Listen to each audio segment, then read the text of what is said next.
हरे कृष्णा। आज की कथा में आप सभी भक्तों का हार्दिक स्वागत है। भगवान श्री कृष्ण और श्रीमती राधा रानी की कृपा सदैव आप और आपके समस्त परिवार पर बनी रहे।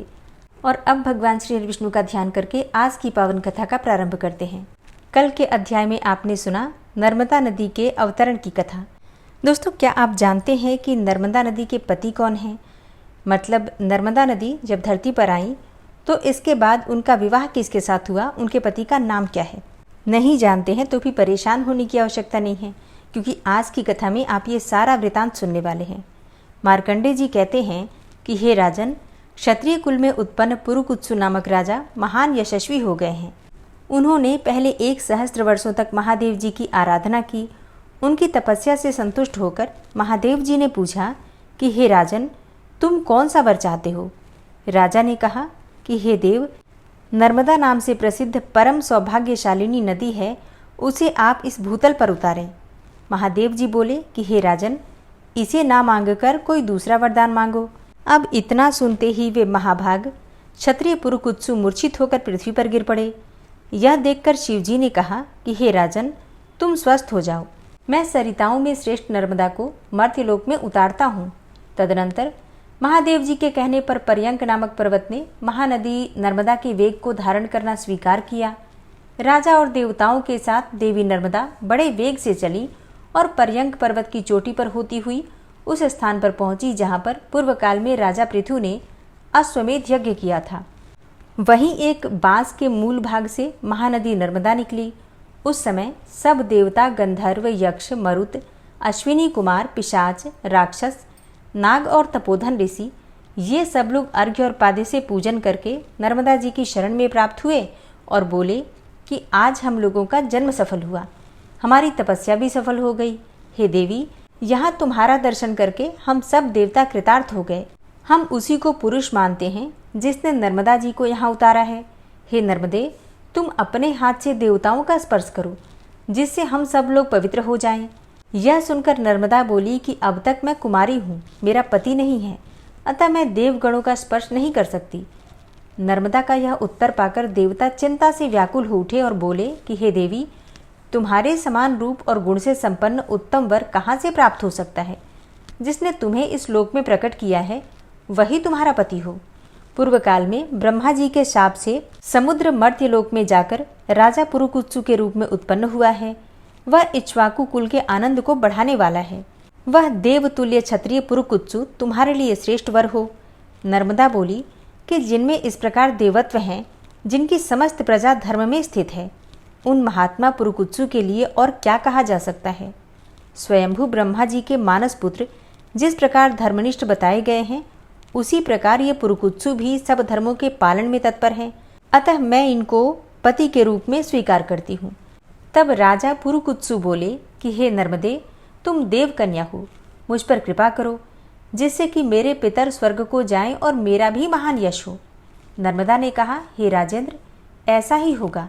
आप मुझसे जो जो चाहते हैं वह सब मेरे प्रसाद से आपको प्राप्त हो। ऐसा कहकर देवी नर्मदा पर्यंक पर्वत से निकलकर पश्चिम दिशा की ओर चली गई।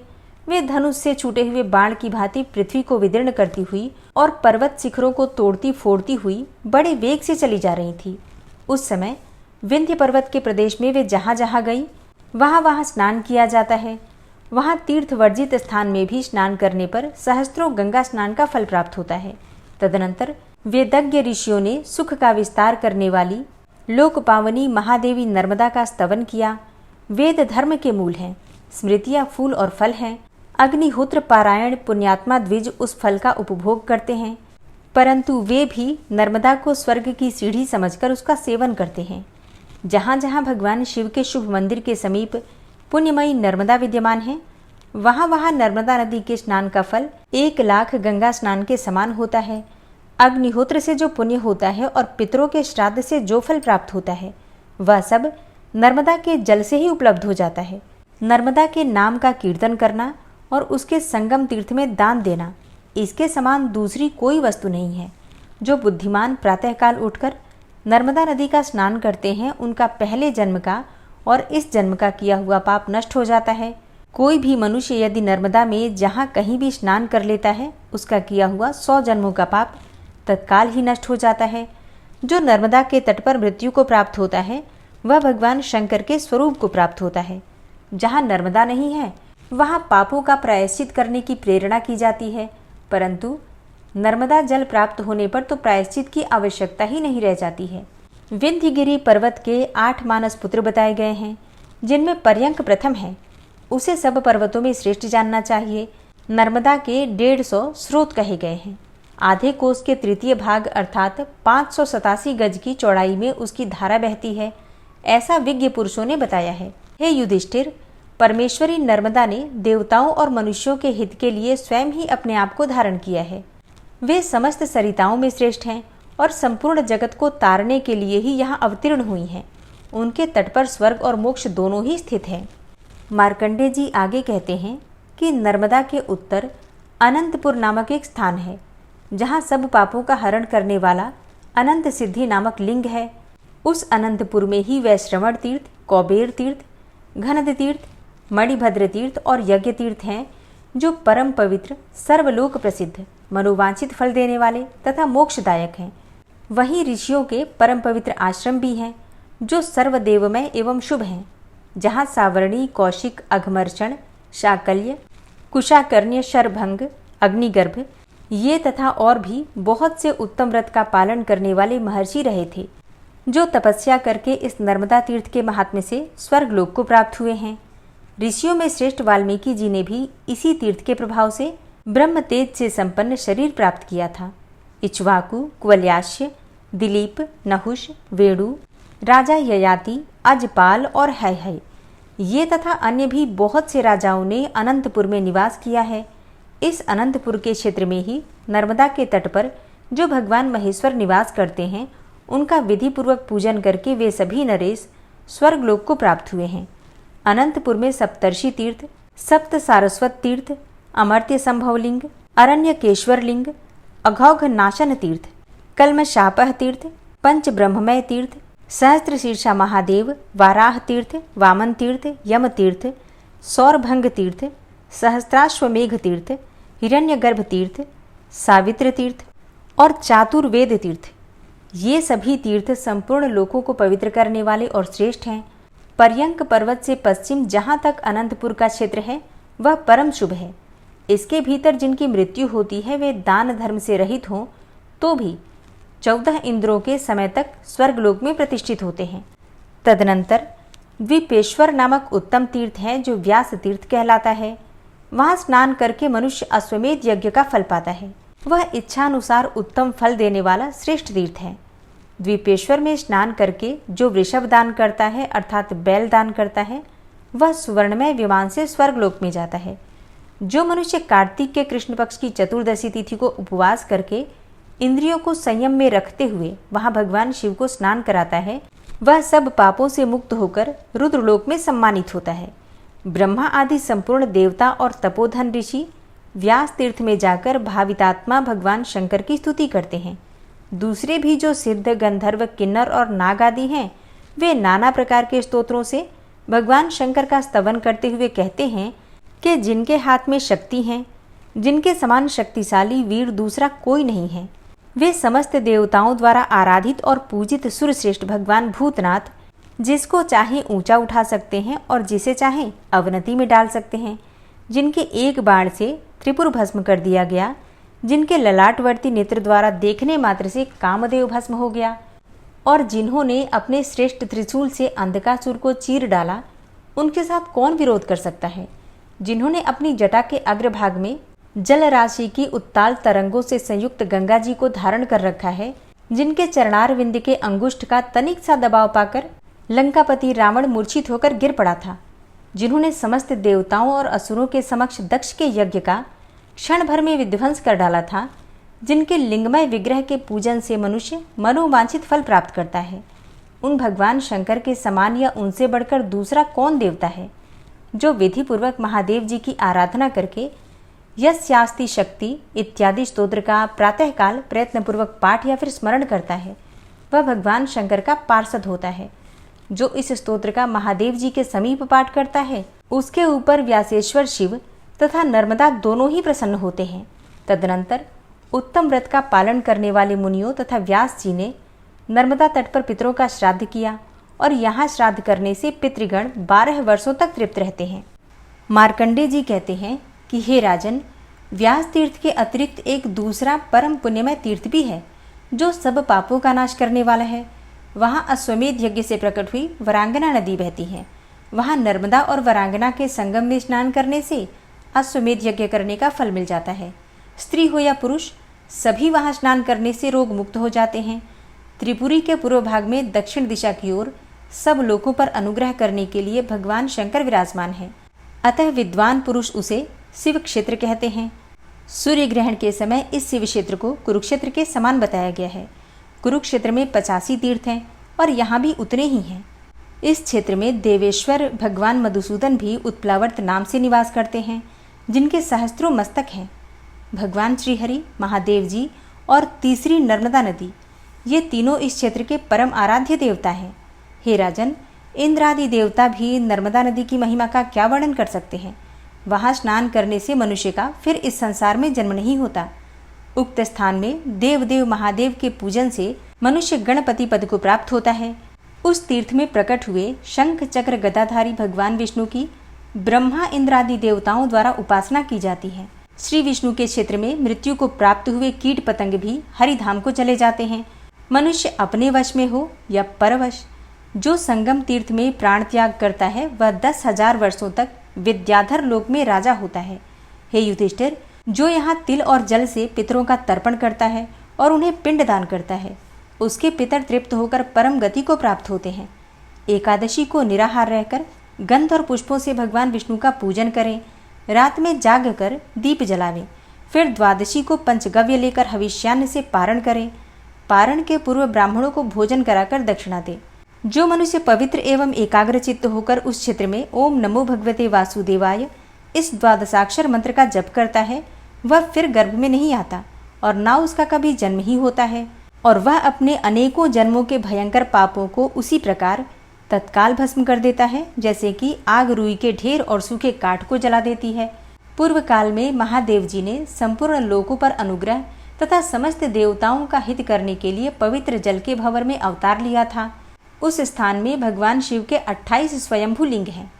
उनके नाम इस प्रकार हैं: स्थानेश्वर, महादेव, शूलपाणी, सप्तेश्वर, कल्पेश्वर, हिरण्य, जातवेद, प्रजापत्य, सिद्धनाथ, शशांक नायक, अनुकेश, स्कंद, आश्विन, तेजस, ब्रह्मेश्वर, अग्निगर्भ, श्रीकंठ, उमापति, नीलकंठ, खटवांग, महाकाल, घटेश्वर, त्रिलोचन, त्रयंबक, देवदेव, महेश्वर, अनंग और कामदेव, ये तथा और भी बहुत से सिद्ध लिंग वहाँ हैं।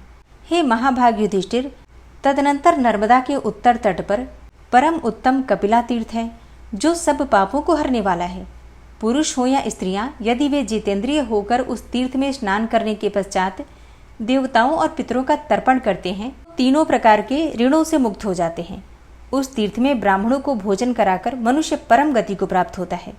उसके बाद नर्मदा के उत्तर तट पर त्रिपुरी नामक विख्यात एक उत्तम तीर्थ है, जो तीनों लोकों में प्रसिद्ध है। हे भारत, वहाँ 1.25 लाख तीर्थों का निवास है। उस तीर्थ में 108 स्वयंभू शिवलिंग विद्यमान हैं। यह वही स्थान है जहाँ त्रिशूलधारी देवाधिदेव महादेव ने त्रिपुर को मार गिराया था। यहाँ देवदेव महादेव नाम के कीर्तन से तथा नर्मदा जी के जल द्वारा उनका स्नान और पूजन करने से ब्रह्म हत्या समाप्त हो जाती है। गंध, पुष्प, धूप, दीप तथा वैभव विस्तार से पूजन करने पर जो पुण्य होता है, उसकी तो गणना सहस्त्रों वर्षों में भी नहीं की जा सकती। भगवान शिव के उद्देश्य से जब दान किया जाता है, तब उस दान का पुण्य असंख्य हो जाता है। हे राजन, वे मनुष्य धन्य हैं जो त्रिपुरी में स्नान करके महादेव जी का दर्शन करते हैं। जो मानव त्रिपुरी में निवास करता है, वह साक्षात कैलाश में निवास पाता है। जो इच्छा या अनिच्छा से भी त्रिपुरी में प्राण त्याग करता है, वह विमान द्वारा महादेव जी के परम धाम में जाकर वहाँ के दिव्य विभव का उपभोग करता है। वहाँ देवेश्वर त्रिपुरारी शिव 33 कोटि प्रसिद्ध देवताओं के साथ निवास करते हैं। इसीलिए त्रिपुरी क्षेत्र को शिव क्षेत्र कहा गया है। इसकी लंबाई चौड़ाई 2 कोस की है। इसी बीच में जिनकी मृत्यु होती है, वे शुभ गति को प्राप्त हो जाते हैं। यही सब सिद्धियों को देने वाले गोकर्ण, महादेव, वटेश्वर, सिद्धलिंग, सुरेश्वर, ईश्वर, कामेश्वर, अश्विनी कुमारेश्वर, अनंगेश्वर, वामदेव, कपोतेश्वर, सर्वेश्वर, सोमनाथ, ऋणमोचन, कपालमोचन, पापनाशन, इंद्रेश्वर, ब्रह्मेश्वर, शिव, नारायण, भव, विश्वेदेव, सिद्धनाथ, अमरेश्वर, चांद्रलिंग, सिद्धेश्वर, विद्याधरेश्वर, यज्ञेश्वर, तुलना रहित वासुवेश्वर, ईशान, अग्निगर्भ, कुबेर, गायत्रीलिंग, सावित्रीलिंग तथा रोहिणी तीर्थ है। विष्णु, मरीचि, मैत्रेय, विभांडपुत्र, ऋष्यशृंग, तपस्वी शौनक तथा उग्र तपस्वी दुर्वासा आदि 50,000 सिद्ध त्रिपुरी में निवास करते हैं। इस पुरी की स्तुति सहस्त्रों वर्षों में भी नहीं की जा सकती। जिसमें कपिल मुनि का अवतार हुआ था, वह काल संज्ञक स्वयंभू मनवंतर प्राप्त होने पर अयोध्यापुरी में महायशस्वी मनु नामक एक चक्रवर्ती राजा हुए थे। उनका जन्म सूर्यवंश में हुआ था। उन्होंने भगवान शंकर और विष्णु की आराधना करके अयोध्यापुरी प्राप्त की थी। जैसे कुबेर की अलकापुरी विख्यात है तथा जिस प्रकार इंद्र की अमरावतीपुरी बड़ी मनोहर है, अयोध्या भी वैसे ही शोभा संपन्न थी। वहां रहकर महाराज मनु 7 द्वीप, 9 खंड तथा पर्वत, वन और काननों सहित समस्त पृथ्वी का पालन करते थे। एक दिन पूर्णिमा को एक पहर व्यतीत होने के पश्चात राजा के कानों में आकाश में विचरने वाले विमानों की क्षुद्र घंटिका का शब्द सुनाई पड़ा। उनमें संगीत और वाद्य की भी ध्वनि हो रही थी। वह सब देख सुनकर राजा को बड़ा विस्मय हुआ। वे सोचने लगे कि ये विमान किसके हैं जो मेरे ही भवन के ऊपर खड़े हैं। यह कितना साहसपूर्ण कार्य है। इस प्रकार सोच विचार में पड़े हुए राजा की वह रात्रि व्यतीत हो गई। सूर्योदय होने पर नैतिक धर्म कर्म का अनुष्ठान पूरा करके राजर्षि मनु ने वशिष्ठ मुनि से कहा कि हे महामुने, यह मेरे महल के ऊपर किसके विमान हैं तथा ये किस कर्म के फल से या किस किस दान और नियम के पालन से प्राप्त होते हैं। क्षत्रिय वंश में उत्पन्न होकर जो पृथ्वी का शासन करता है, वह यज्ञों का अनुष्ठान करके माता और पिता के कुल को स्वर्गलोक में पहुंचाता है। वास्तव में उसी राजा का जन्म लेना सार्थक है, जिसके शासन में इस भूमंडल पर किसी प्रकार का पाप कर्म नहीं हो पाता। दूसरे लोग तो केवल माता पिता को क्लेश देने के लिए ही उनके पुत्र रूप से जन्म ग्रहण करते हैं। राजा मनु के ऐसा कहने पर वशिष्ठ जी बोले कि हे महाभाग, पुराण और वेदों से बाहर जो कर्म किया जाता है उसकी साधु पुरुष प्रशंसा नहीं करते, क्योंकि उसके द्वारा धर्म की हानि होती है। नर्मदा के तट पर त्रिपुरी नाम से विख्यात एक तीर्थ है। वहाँ जिन लोगों ने यज्ञ, दान और होम आदि सत्कर्म किए हैं, उन्हीं के विमान महलों के ऊपर खड़े थे। हे महाराज, एकमात्र नर्मदा देवी ही ऐसी हैं जिन्होंने समस्त पापियों और दुराचारियों को स्वर्गलोक में पहुंचाया है। संसार समुद्र में डूबे हुए पाप से दूषित चित्त वाले जीवों को भी स्वर्गलोक में पहुंचाने के लिए यह नर्मदा नदी दिव्य विमान स्वरूप है। हे महाभाग, ब्रह्मा, विष्णु और महादेव जी को छोड़कर दूसरा कोई एक मुख वाला पुरुष नर्मदा नदी के पुण्यों का वर्णन नहीं कर सकता। नर्मदा तट पर किए हुए तप, दान और सत्कर्मों के पुण्य की कोई भी गणना नहीं कर सकता। जम्बू द्वीप में जो जो तीर्थ और समुद्र हैं, उनमें से कोई भी नर्मदा नदी की समता नहीं कर सकते। पुण्य क्षेत्र में किया हुआ पाप वज्रलेप हो जाता है। और यही बात धर्म के लिए भी है। वहाँ किया हुआ धर्म भी अक्षय होता है। यह जीवन चंचल है, क्षण भंगुर है, इसीलिए मनुष्य कभी पाप न करे। राजा मनु ने नर्मदा के सुयश का वर्णन सुनकर अपने मंत्रियों, सदस्यों तथा सेवकों को आज्ञा दी कि तुम सब लोग राजकीय सामग्री लेकर शीघ्र ही नर्मदा की यात्रा करो, विलंब नहीं होना चाहिए। तदनंतर राजा वेद वेत्ता ब्राह्मणों के साथ देव दानव वंदित त्रिपुरीपुरी को गए। वहां रानियों तथा समस्त परिवार के साथ नर्मदा जी के जल का दर्शन करके वे जन्म भर के पापों से मुक्त हो गए। उस तीर्थ में विधि पूर्वक स्नान करके देवताओं और पितरों का तर्पण करने के पश्चात राजा ने चंदन और पुष्प आदि से महादेव जी की पूजा की और नर्मदा के तट पर 10 योजन का विशाल यज्ञ मंडप निर्माण करवाया। उत्तम व्रत का पालन करने वाले, यज्ञ कर्म में कुशल, चारों विद्याओं के ज्ञाता तथा वेदज्ञ महर्षि एवं ब्राह्मण उस यज्ञ के लिए निमंत्रित किए गए। जैसे पुष्कर तीर्थ ब्रह्मा, विष्णु और शिव तीनों देवताओं का स्वरूप है, उसी प्रकार यह त्रिपुरी तीर्थ भी है। वहां राजा ने परम उत्तम अश्वमेध यज्ञ प्रारंभ किया। उस यज्ञ में संपूर्ण देवताओं का आवाहन किया गया। देवराज इंद्र भी पधारे थे। मनु ने अर्घ्य, पाद्य, मधुपर्क और विष्टर आदि देकर सबको संतुष्ट किया। वेदोक्त विधि के अनुसार यज्ञ का कार्य पूर्ण हुआ।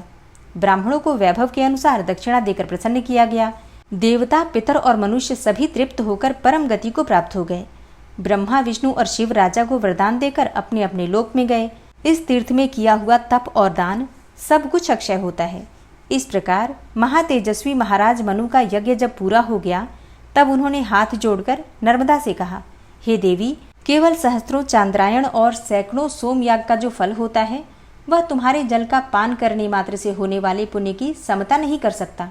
तुमने समस्त जगत को तथा संपूर्ण चराचर जीवों को व्याप्त कर रखा है।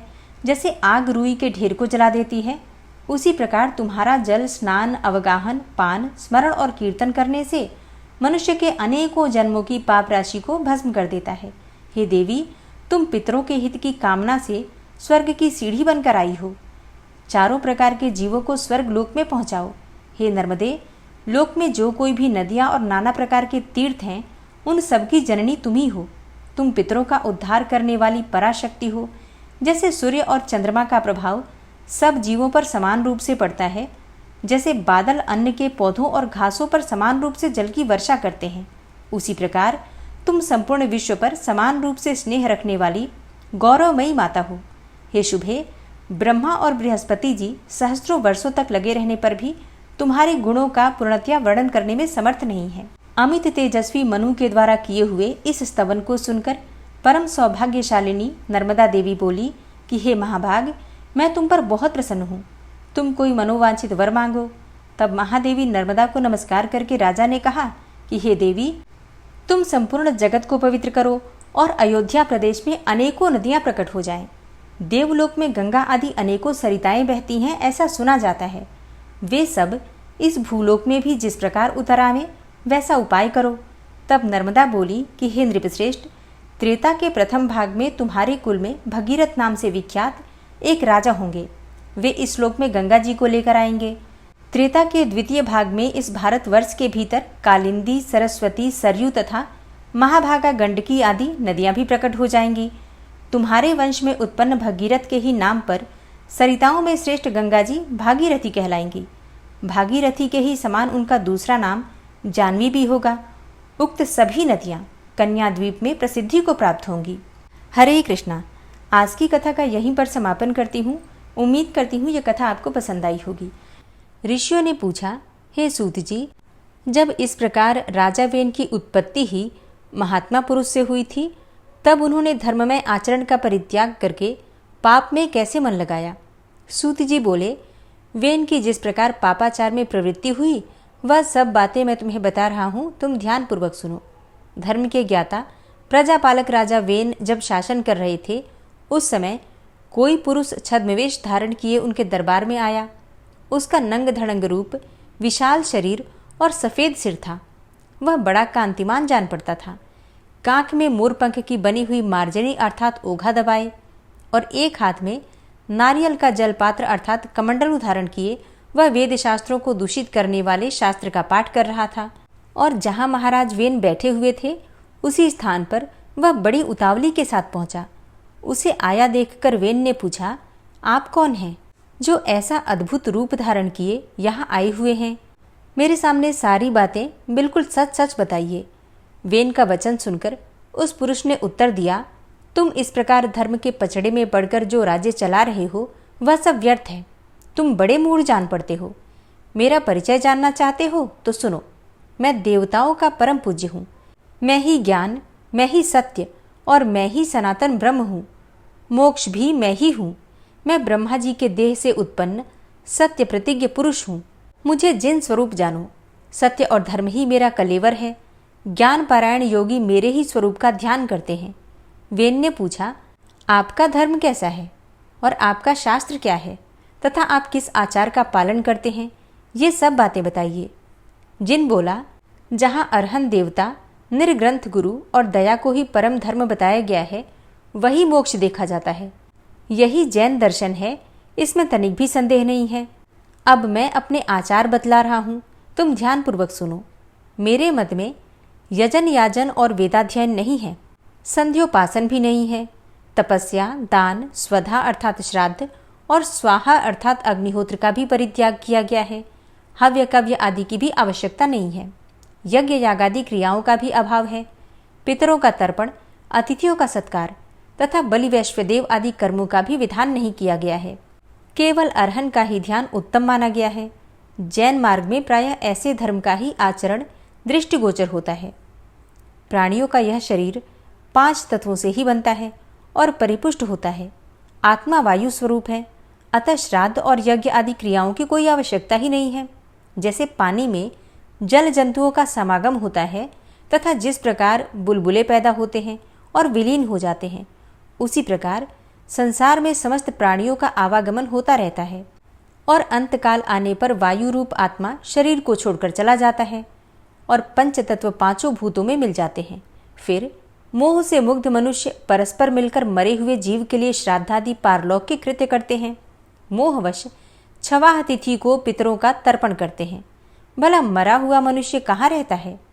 किस रूप में आकर श्राद्धादि का उपभोग करता है? मिष्टान्न खाकर तो ब्राह्मण लोग तृप्त होते हैं, मृतात्मा को क्या मिलता है?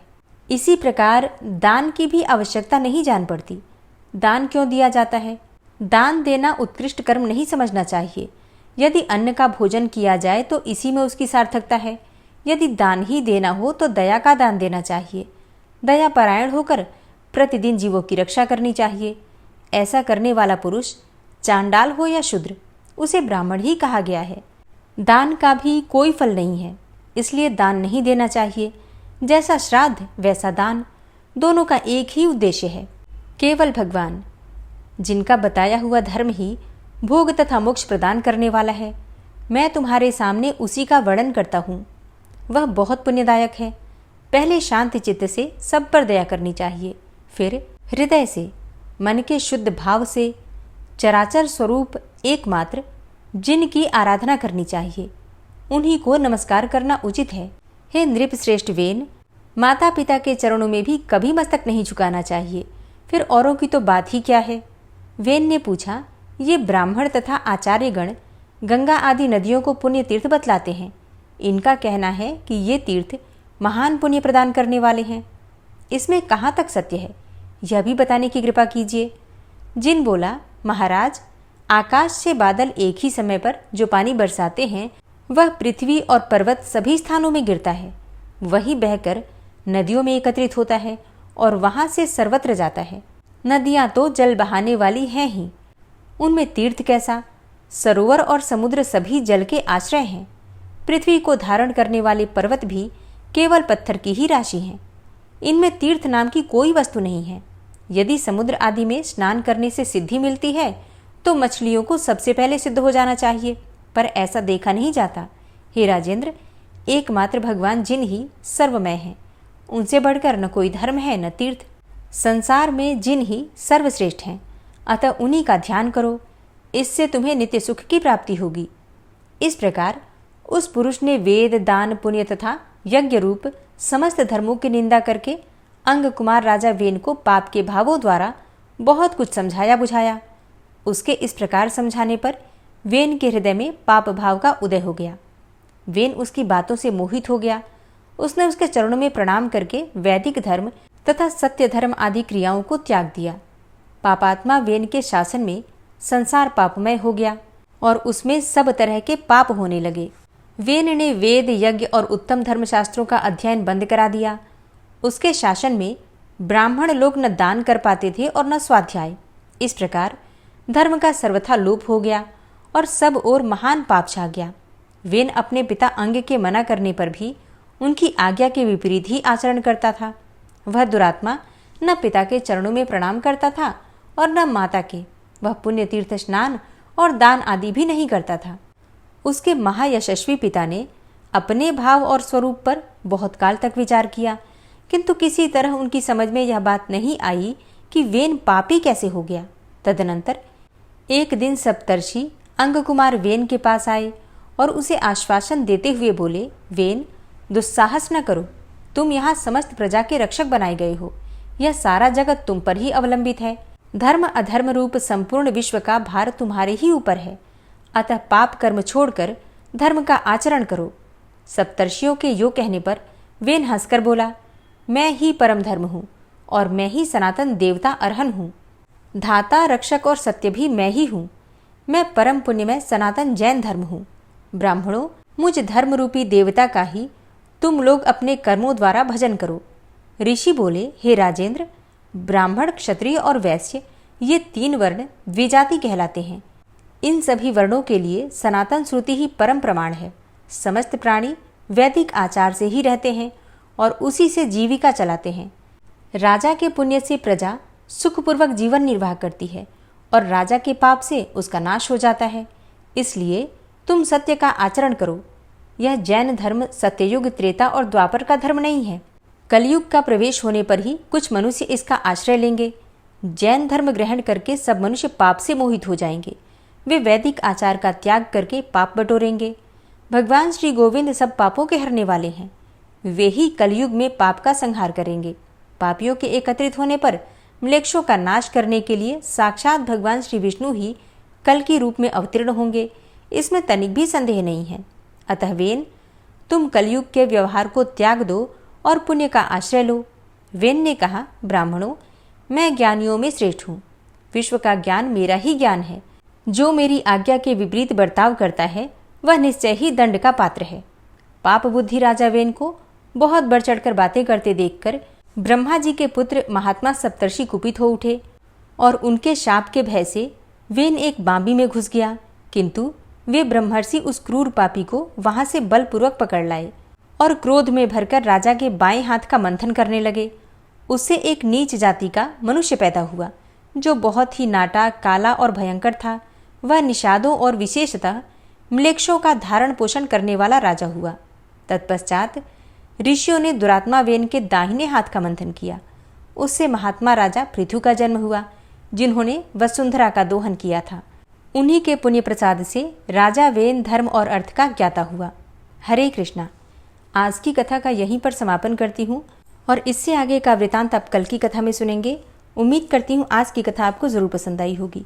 ओम विश्वं विष्णुर्वषट्कारो भूतभव्य भवत्प्रभु भूतकृत भूतभृत भावो भूतात्मा भूतवाहन भूतात्मा परमात्मा च मुक्तानां परमागति अव्ययः पुरुषः साक्षी क्षेत्रज्ञो अक्षर एव च योगो योग विदाम नेता प्रधान पुरुषेश्वरः नारसिंह वपुः श्रीमान केशवः पुरुषोत्तम सर्वः शर्वः शिवस्थाणुर्भूतादिर्निधिर्व्ययः संभवो भावनो भर्ता प्रभवः प्रभुरीश्वरः स्वयंभू शंभुरादित्यः पुष्कराक्षो महास्वनः अनादिनिधनो धाता विधाता धातुरुत्तमः अप्रमेयो ऋषिकेश पद्मनाभो अमरप्रभु विश्वकर्मा मनुस्त्वष्टा स्थविष्ठः स्थविरो ध्रुवः अग्राह्यः शाश्वतः कृष्णो लोहिताक्षः प्रतर्दन प्रभूतस्त्रिककुब्धाम पवित्रं मङ्गलं परम् ईशानः प्राणदः प्राणो ज्येष्ठः श्रेष्ठः प्रजापति हिरण्यगर्भो भूगर्भो माधवो मधुसूदनः ईश्वरो विक्रमी धन्वी मेधावी विक्रमः क्रमः अनुत्तमो दुराधर्षः कृतज्ञः कृतिरात्मवान् सुरेशः शरणं शर्म विश्वरेताः प्रजाभवः अह संवत्सरो व्यालः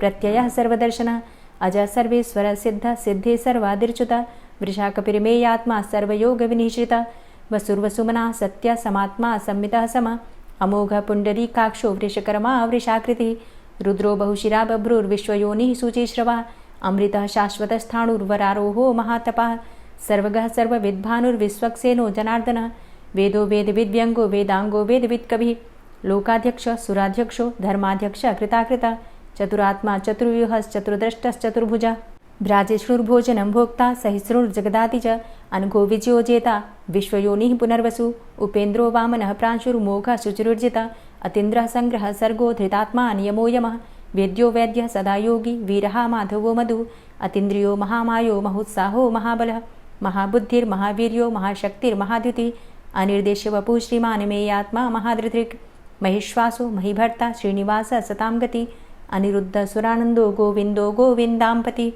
मरीचिर्दमनो हंस सुपर्णो भुजगोत्तम हिरण्यनाभ सुतपा पद्मनाभ प्रजापति अमृत्यु सर्वदिक्सिंह संधाता संधिमान स्थिर अजो दूर्मर्षण शास्ता विश्रुतात्मा सुरारिहा गुरुर्गुर्तमो धाम सत्य सत्य पराक्रम निमिषो अनिमिषो श्रग्वी वाचस्पति रुदारधि अग्रणिर्ग्रामणी श्रीमान न्यायो नेता समीरण सहस्रमूर्धा विश्वात्मा सहस्राक्ष सहस्रपात आवर्तनो निवृत्तात्मा संवृतः संप्रमर्दन अह संवर्तको वह निर्निलोधरणीधरः सुप्रसादः प्रसन्नात्मा विश्वदृग् विशुभुग् विभु सत्कर्ता सत्कृतः साधु जहनुर्नारायणो नरः असंख्येयो अप्रमेयात्मा विशिष्टशिष्टकृच्छुवि सिद्धार्थ सिद्धसंकल्प सिद्धिदः सिद्धिसाधनः वृषाहि वृषभो विष्णुर्विष्पर्वा वृषोदरः वर्धनो वर्धमानश्च विविक्तः श्रुतिसागरः सुभुजो दूर्धरो वाग्मी महेन्द्रो वसुदो वसु नैकरूपो बृहद्रूप शिपिविष्टः प्रकाशनः ओजस्तेजो द्युतिधर प्रकाशात्मा प्रतापनः रिद्धस्पष्टाक्षरो मन्त्रश्चन्द्रांशुर्भास्करदुतिः अमृतांशुद्भवो भानु शशबिन्दुः सुरेश्वरः औषधं जगतः सेतु सत्यधर्मपराक्रमः भूतभव्य भवन्नाथ पवनः पावनो नलः कामः कामकृत्कान्तः कामः कामप्रदः प्रभुः युगादिकृद्युगावर्तो नैकमायो महाशनः अदृश्यो अव्यक्तरूपश्च सहस्रजितनन्तजित् इष्टो अविशिष्ट शिष्टेष्ट शिखण्डी नहुसो वृष क्रोधः क्रोधकृत्कर्ता विश्वबाहुर्महीधरः अच्युतः प्रतितः प्राणदो वासवानुजः अपां निधिर्धिष्ठानं प्रमत्तः प्रतिष्ठितः स्कन्दः स्कन्दधरो धूर्यो वरदो वायुवाहनः वासुदेवो बृहद्भानुरादिदेवः पुरन्दरः अशोकस्तारणस्तारः शूरः सौरिर्जनेश्वरः अनुकूलः शतावर्त पद्मी पद्मनिभेक्षणः पद्मनाभो अरविन्दाक्ष पद्मगर्भ शरीरभृत् महर्धिरिद्धो वृद्धात्मा महाक्षो गरुडाध्वजः अतुलः शरभो भीमो समयज्ञो हविर्हरि सर्वलक्षणलक्षण्यो लक्ष्मीवान् समितिञ्जयः वीक्षरो रोहितो मार्गो हेतुर्दामोदरः सः महीधरो महाभागो वेगवान् मिताशनः उद्भवः क्षोभणो देवः श्रीगर्भः परमेश्वरः करणं कारणं कर्ता विकर्ता गहनो गुहः व्यवसायो व्यवस्थान संस्थान स्थानदो ध्रुवः परर्थी परमस्पस्तुष्ट पुष्ट शुभेक्षणः रामो विरामो विरजो मार्गो नेयो नयोनयः वीरः शक्तिमतां श्रेष्ठो धर्मो धर्मविदुत्तमः वैकुण्ठः पुरुषः प्राणः प्राणदः प्रणवः पृथुः हिरण्यगर्भः शत्रुघ्नो व्याप्तो वायुरुधोक्षजः ऋतुः सुदर्शनः कालः परमेष्ठी परिग्रहः उग्रः संवत्सरो दक्षो विश्रामो विश्वदक्षिणः विस्तारः स्थावरस्थाणु प्रमाणं बीजमव्ययम् अर्थो अनर्थो महाकोशो महाभोगो महाधनः अनिर्विण्णः स्थविष्टोऽभू धर्मयुपो महामखः नक्षत्रनेमिर्नक्षत्री क्षमा क्षामः समीहनः यज्ञ इज्जो महेज्यश्च क्रतुः सत्रं सतां गतिः सर्वदर्शी विमुक्तात्मा सर्वज्ञो ज्ञानमुत्तमं सुव्रतः सुमुखः सुष्मा सुघोषः सुखदः सुहृतः मनोहरो जित्क्रोधो वीरबाहुर्विदारणः स्वापनः स्ववसो व्यापी नैकात्मा नैककर्मकृत् वत्सरो वत्सलो वत्सी रत्नगर्भो धनेश्वरः धर्मगुप्त धर्मकृद्धर्मी सदसक्षरमक्षरम् अविज्ञाता सहस्रांशुर्विधाता कृतलक्षणः गभस्तिनेमिः सत्त्वस्थः सिंहो भूतमहेश्वरः आदिदेवो महादेवो देवेशो देवभृद्गुरुः उत्तरो गोपतिर्गोप्ता ज्ञानगम्यः पुरातनः शरीरभूतभृद्भोक्ता कपीन्द्रो भूरि दक्षिणः सोमभो अमृतपः सोमः पुरुजित पुरुषोत्तमः विनियोजय सत्यसन्धो दाशाः सात्वतां पतिः जीवो विनयिता साक्षी मुकुन्दो अमितविक्रमः अम्भो निद्रणन्तात्मा महोदधीशयोऽन्तकः अजो महार्हः स्वाभाव्यो जितामित्रः प्रमोदनः आनन्दो नन्दनो नन्दः सत्यधर्मा त्रिविक्रमः महर्षि कपिलाचार्यः कृतज्ञो मेदिनीपतिः त्रिपदस्त्रिदशाध्यक्षो महाशृङ्गः कृतान्तकृत् महावराहो गोविन्दः सुखेणः कनकाङ्गदी गुह्यो गभीरो गहनो गुप्तश्चक्रगदाधरः वेधा स्वाङ्गो अजितः कृष्णो दृढः सङ्कर्षणोच्युतः वरुणो वारुणो वृक्षः पुष्कराक्षो महामनाः भगवान् भगानन्दी वनमाली हलायुधः आदित्यो ज्योतिरादित्यः सहिष्णुर्गतिसत्तमः सुधन्वाखण्ड परशुर्दारुणो द्रविडप्रदः दिविस्त्रिक्सरदृग्व्यासो वाचस्पतिर्योनिजः त्रिसामासामगः साम निर्वाणं भेषजम्भिषक् सन्न्यासकृच्छमः शान्तो निष्ठा शान्तिः परायणं शुभाङ्गः शान्तिदस्रष्टा कुमुदः कुवलेशय गोहितो गोपतिर्गोप्ता वृषभाक्षो वृषप्रियः अनिवर्ति निवृतात्मा संक्षेप्ता चेमकृच्छिवः श्रीवत्सवक्षा श्रीवास श्रीपति श्रीमतांबरः श्रीद श्रीश श्रीनिवास श्रीनिधि श्रीविभावन श्रीधर श्रीकर श्रेय श्रीमान् लोकत्रयाश्रयः स्वक्ष स्वङ्ग शतानन्दो नन्दिर्ज्योतिर्गणेश्वरः विजितात्मा विधेयात्मा सत्कीर्तिश्छिन्न संशयः उदीर्णः सर्वतक्षसुर्निश शाश्वतः स्थिरः भूषयो भूषणो भूतिर्विशोकः शोकनाशनः अर्चिष्मानर्चितः कुम्भो विशुद्धात्मा विशोधनः अनिरुद्धो अप्रतिरथ प्रद्युम्नो अमितविक्रमः कालिनेमि निहावीर शौरी शूरजनेश्वरः त्रिलोकात्मा त्रिलोकेशः केशवः केशिहारी कामदेवः कामपालः कामीकान्तः कृतागमः अनिर्देशवपुर्विष्णोर्वीरो अनन्तो धनञ्जयः ब्रह्मण्यो ब्रह्मकृद्ब्रह्मा ब्रह्म ब्रह्म विवर्धनः ब्रह्मविद् ब्राह्मणे ब्रह्मी ब्रह्मज्ञो ब्राह्मणप्रियः महाक्रमो महाकर्मा महातेजा महोरगः महाक्रतुर्महायज्वा महायज्ञो महाहवि स्तव्यः स्तव प्रियः स्तोत्रं स्तुतिस्तोतारणप्रियः पूर्णः पुरैता पुण्यः पुण्यकीर्तिर्नामयः मनोजवस्तीर्थकरो वसुरेता वसुप्रदः वसुप्रदो वासुदेव वसुर्वसुमनाहवि सद्गतिः सत्कीर्तिः सत्ता सद्भूतिः सत्परायणः शूरसेनो यदुश्रेष्ठः सन्निवासः सुयामुनः भूतावासो वासुदेवः सर्वासु निलयोऽनलः दर्पः दर्पदो दृप्तो दूर्धरोऽथा पराजितः विश्वमूर्तिर्महामूर्तिर्दीप्तमूर्तिर्मूर्तिमान् अनेकमूर्तिरव्यक्तः शतमूर्तिः शताननः एको नैकः सवः क किं यत्तत्पदमनुत्तमं लोकबन्धुर्लोकनाथो माधवो भक्तवत्सलः सुवर्णवर्णो हेमाङ्गो वराङ्गश्चन्दनाङ्गदी वीरः विषमः शून्यो घृताशीरचलश्चलः अमानीमानदो मान्यो लोकस्वामी त्रिलोकदृक् सुमेधा मेधजो धन्यः सत्यमेधाधराधरः तेजोवृषः द्वितिधरः सर्वशस्त्रभृताम्बरः प्रग्रहो निग्रहो व्यग्रो नैकशृङ्गो गदाग्रजः चतुर्मूर्तिश्चतुर्बाहुश्चतुर्व्यूहश्चतुर्गति चतुरात्मा चतुर्भावश्चतुर्वेदविदेकपात् समावर्तो अन्वृतात्मा दुर्जयो दुरतिक्रम दुर्लभो दुर्गमो दुर्गो दुरावासो दुरारिहा शुभांगो लोकसारंग सुतन्तुस्तन्तुवर्धन इन्द्रकर्मा महाकर्मा कृतकर्मा कृतागम उद्भवः सुन्दरः सुन्दो रत्ननाभः सुलोचनः अर्को वाजसनः शृङ्गी जयन्तः सर्वविजयी सुवर्णबिन्दुरक्षोभ्य सर्वभागीश्वरेश्वरः महाहृदो महागर्तो महाभूतो महानिधि कुमुदः कुन्दरः कुन्दः पर्जन्यः पावनो नीलः अमृताशो अमृतवपुः सर्वज्ञः सर्वतोमुखः सुलभः सुव्रतः सिद्धः शत्रुजित् शत्रुतापनः न्यग्रोधोदुम्बरो अस्वस्थश्चाणुरान्ध्रनिषूदनः सहस्रार्चिः सप्तजिह्वः सप्तैधा सप्तवाहनः अमूर्तिरणघो अचिन्त्यो भयकृद्भयनाशनः अणुर्बृहत्कृशः स्थूलो गुणभृन्निर्गुणो महान् अधृतः स्वधृतः स्वास्य प्राग्वंशो वंशवर्धनः भारभृतिकथितो योगी योगी स सर्वकामद आश्रमश्रमण क्षाम सुपर्णो वायुवाहन धनुर्धरो धनुर्वेदो दण्डोदमयितादम अपराजितः सर्वसहो नियन्ता नियमो यमः सत्त्ववान् सात्विकः सत्य सत्यधर्मपरायण अभिप्रायः प्रियार्होर्ह प्रियकृत्प्रीतिवर्धनः विहाय सगतिर्ज्योति सुरुचिर्हुद्भुग्विभु रविर्विलोचनः सूर्य सविता रविलोचनः अनन्तो हुद्भुग्भोक्ता सुखदो नैकजोग्रज अनिर्विण्ण सदामर्षि लोकाधिष्ठानमद्भुतः सनात सनातन्तमः कपिलः कपिरप्यय स्वस्तिदः स्वस्तिकृत् स्वस्ति स्वस्तिभुक् स्वस्ति दक्षिणः रौद्रः कुण्डली चक्रे विक्रमयुर्जितशासनः शब्दातिगः शब्दशः शिशिरः शर्वरीकरः अक्रूरः पेशलो दक्षो दक्षिणः क्षमिणाम्बर विद्वतमो वितभय पुण्यश्रवणकीर्तन उत्तारणो दुष्कृतिः पुण्यो दुःस्वप्ननाशन वीरहारक्षण संतो जीवनः पर्यवस्थितः अनन्तरूपो अनन्तसृर्जितमन्युर्भयापः चतुरश्रो गभीरात्मा विदिशो व्यादिशो दिश अनादिर्भूर्भुवो लक्ष्मीः सुवीरो रुचिराङ्गद जननो जन्मादिर्भीमो भीमपराक्रम आधारनीलयो धाता पुष्पहासः प्रजागर ऊर्ध्वगः सत्पथाचारः प्राणदः प्रणवपण प्रमाणं प्राणनीलयः प्राणभृत् प्राणजीवनः तत्त्वं तत्त्वविदेकात्मा जन्म मृत्यु जरातिगः पूर्वस्वस्तरुस्तार सविता प्रपितामह यज्ञो यज्ञपतिर्यज्वा यज्ञांगो यज्ञवाहन यज्ञभृद्यज्ञ